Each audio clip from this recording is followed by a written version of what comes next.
ರಾಘವೇಂದ್ರ ಸ್ವಾಮಿಗಳವರು ಸಮಾಜ ಮುಖಿಯಾಗಿ ಬೆಳೆದವರು. ರಾಯರ ಆದರ್ಶ ಬಹುದೊಡ್ಡದು. ಇದಕ್ಕೆ ಒಂದು ನಿದರ್ಶನ ಬ್ರಿಟಿಷ್ ಅಧಿಕಾರಿಯ ಒಂದು ಕಥೆ.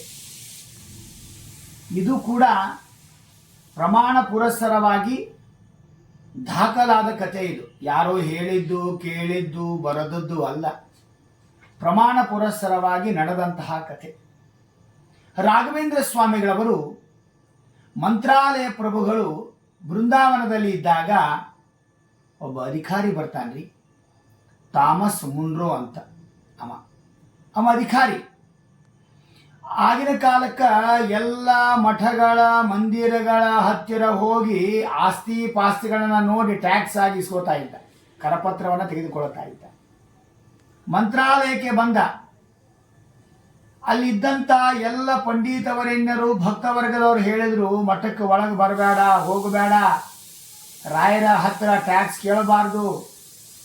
ಎಷ್ಟು ವಿನಂತಿಸಿಕೊಂಡ್ರು ಅವನು ಬೈತಾನೆ ನಮಗೆಲ್ಲ. ಏನು ನೀವು ಭಾರತೀಯರು ಒಂದು ಕಲ್ಲನ್ನು ನಂಬಿ ವಿಶ್ವಾಸ ಮಾಡಿ ಇದಕ್ಕೆ ಬಂದು ಟೈಮ್ ವೇಸ್ಟ್ ಮಾಡ್ತಿರಲ್ಲ, ನಿಮಗೆ ಬುದ್ಧಿ ಇಲ್ಲ ಹಿಂದೂಗಳಿಗೆ, ಭಾರತೀಯರಿಗೆ ಅಂತ ಒಂದು ಸಮಾಧಿ, ಒಂದು ಕಲ್ಲಿಗೆ ಯಾಕೆ ನಮಸ್ಕಾರ ಮಾಡ್ತೀವಿ ಇಷ್ಟು ಅಂತ ಏನೇನೋ ಬೈತಾನೆ. ಆಗ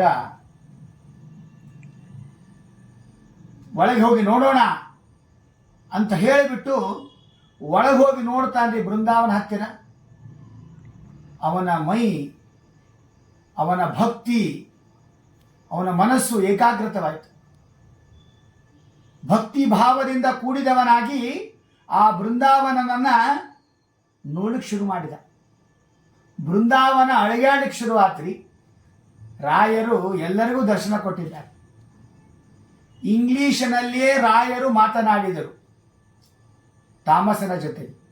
ಯಾಕೆಂದರೆ 64 ವಿದ್ಯೆಗಳನ್ನು ಕಲಿತವರು ಮಹಾನುಭಾವರು. ಮಧ್ವಾಚಾರ್ಯರು ಹೇಗೆ ಮುಸ್ಲಿಮರ ಭಾಷೆಯನ್ನ ಮಾತನಾಡಿ ಅವರ ಕಾರ್ಯವನ್ನು ಮಾಡಿಕೊಟ್ರು, ಹಾಗೆ ರಾಯರು ಕೂಡ ಇಂಗ್ಲಿಷದಲ್ಲಿ ಮಾತನಾಡಿ ಸಂವಾದ ಮಾಡಿದರು. ಅವ ಭಕ್ತಿ ಆಗಿಬಿಟ್ಟು ನೋಡ್ರಿ, ರಾಯರ ಭಕ್ತ ಆದ. ಕೈ ಮುಗಿದು ಪ್ರಾರ್ಥನೆ ಮಾಡಿಕೊಂಡ. ಆಗ ರಾಯರು ಹೇಳ್ತಾರೆ, ಎಲ್ಲಿ ಧರ್ಮವೋ ಅಲ್ಲಿ ಜಯಾಗಿದು. ಅದಕ್ಕಾಗಿ ನೀವು ಸರಿಯಾಗಿ ಕೆಲಸ ಮಾಡಿ, ಒಳ್ಳೆಯವರಿಗೆ ಒಳ್ಳೆಯ ಕೆಲಸ ಮಾಡಿ, ಹೀಗೆ ಹಿತವಚನವನ್ನ ಹೇಳಿದವರು ರಾಯರು. ಅವತ್ತಿನಿಂದ ಹಿಡ್ಕೊಂಡು ರಾಯರ ಭಕ್ತನಾದ.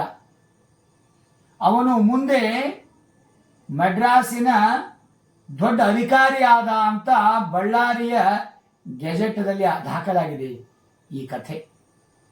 ಆದ್ದರಿಂದ ರಾಯರು ಯಾರ್ಯಾರಿಗೆ ಬಂದು ದರ್ಶನ ಕೊಡ್ತಾರೆ, ಮಾರ್ಗದರ್ಶನ ನೀಡುತ್ತಾರೆ, ಯಾರಿಗೂ ಗೊತ್ತಾಗುವುದಿಲ್ಲ. ಅದಕ್ಕಾಗಿ ನಾವು ರಾಯರ ಭಕ್ತರಾಗೋಣ, ರಾಯರ ಆದರ್ಶವನ್ನು ನಾವು ತಿಳಿಯೋಣ, ಮಾರ್ಗದರ್ಶನದಲ್ಲಿ ನಡೆಯೋಣ. ಇಷ್ಟೇ ಸಾಕು. ಶ್ರೀಕೃಷ್ಣಾರ್ಪಣಮಸ್ತು.